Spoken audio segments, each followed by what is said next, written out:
All right, you guys swim me underwater, okay? Lee Whitaker is like most high school students, involved with activities, learning something new every day. He likes helping people and someday hopes to be a police officer. His classmate Ashley Taylor enjoys working on the school yearbook, capturing and reporting on the activities and the memories students are making.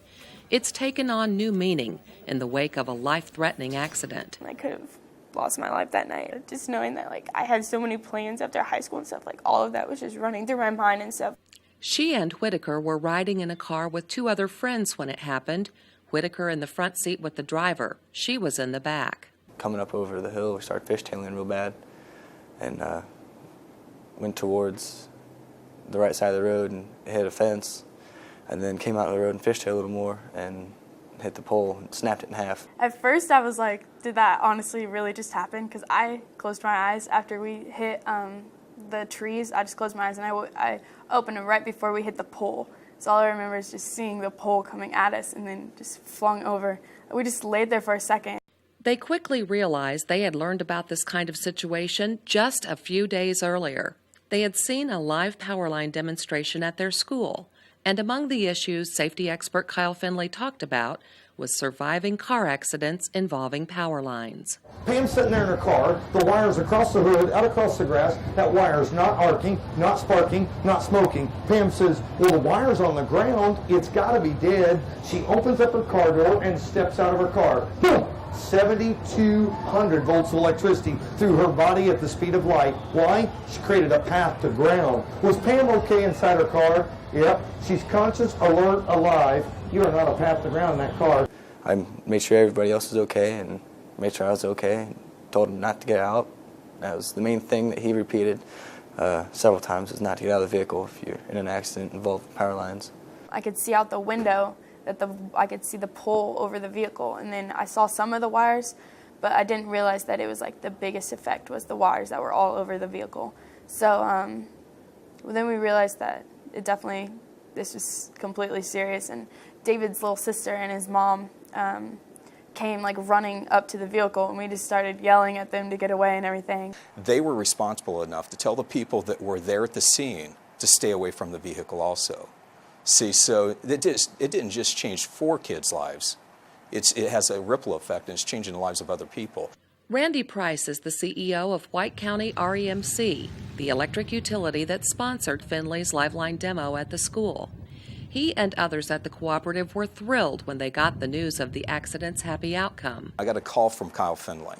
Kyle began to tell me about the fact that some parents and some children had called him to thank him for the difference he's made in their life. And he said it was extremely emotional. He said that the parents, the children, and even he was crying because they realize how close they come to losing their kids. These kinds of accidents are more common than people realize. Power poles are struck by cars tens of thousands of times each year. Each accident has the potential to bring live power lines to the ground. And every year, people who survive the accident itself are electrocuted when they get out of the vehicle.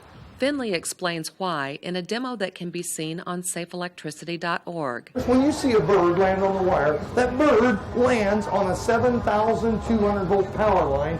That copper or aluminum wire is bare. There is no rubber coating over that wire protecting that bird. That bird's got his little feet wrapped around 7,200 volts. Does the bird feel it? Because the bird's at 1 wire, 1 voltage, and not a path to ground.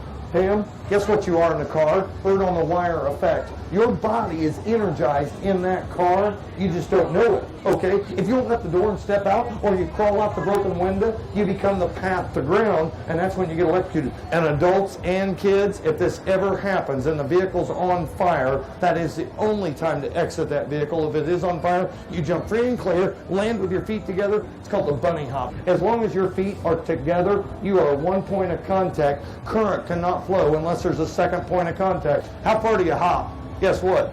We don't know. Where's the electricity going? Did that electricity get into the steel culvert, the guardrail, the chain link fence, the woven wire fence, the rebar running through the concrete road? We really don't know where it's going. We only catch the tires on fire 2% of the time. Where's the safest place to be? In the car. In the Indiana accident, the teens stayed in the car for 45 long minutes until they got the all clear from the utility line crew. I thought to myself, what if that guy didn't come to our school? He went to a different school first and then came to our school.